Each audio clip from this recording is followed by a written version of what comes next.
Hello everyone, welcome to our channel. ಇವತ್ತಿನ ಕ್ಲಾಸಲ್ಲಿ ನಾವೇನು ನೋಡೋಣ ಅಂದರೆ most repeated maths the following topics for NEET exam. ಈ ಟಾಪಿಕ್ಸಿಂದ ಏನಾಗಿದೆ, ಮ್ಯಾಥ್ಸ್ ದ ಫಾಲೋವಿಂಗ್ಸ್ ಬಂದಿದ್ದಾವೆ. ಸೊ ಫಸ್ಟ್ ಟಾಪಿಕ್ ಯಾವುದು ಅಂತಂದರೆ ಪ್ಲಾಂಟ್ ಗ್ರೂಪ್ಸ್ನ ಕೊಡ್ತಾರೆ with our examples.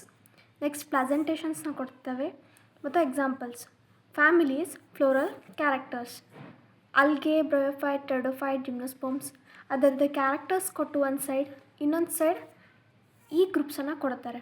Next tissues ಕೊಟ್ಟು ಟಿಶ್ಯೂಸ್ ಆ್ಯಂಡ್ ಫಂಕ್ಷನ್ಸ್ನ ಇನ್ನೊಂದು ಲಿಸ್ಟಲ್ಲಿ ಕೊಡ್ತಾರೆ. ಪ್ಲಾಂಟ್ ಅಡಾಪ್ಟೇಷನ್ಸ್ ಮತ್ತು ಎಕ್ಸಾಂಪಲ್ಸ್ನ ಕೊಡ್ತಾರೆ. ಎಕನಾಮಿಕ್ ಇಂಪಾರ್ಟೆನ್ಸ್ ಆ್ಯಂಡ್ ಆರ್ಗ್ಯಾನಿಸಮ್ಸ್ ಇವೆಲ್ಲ ಎದರಿಂದ ಅಂತಂದರೆ ಬಾಟ್ನಿ ಪಾರ್ಟಿಂದ. ಸೊ ಈ ಎಲ್ಲ ಪಾಯಿಂಟ್ಸನ್ನು ನೋಟ್ ಮಾಡಿಕೊಂಡು ಇದರ ಪ್ರಕಾರ ನೀವು ಓದಿದರೆ ಮ್ಯಾಥ್ಸ್ ದ ಫಾಲೋವಿಂಗಲ್ಲಿ ನಿಮಗೆ 100% ಮಾರ್ಕ್ಸ್ ಬರೋ ಚಾನ್ಸಸ್ ಇದೆ. Thank you.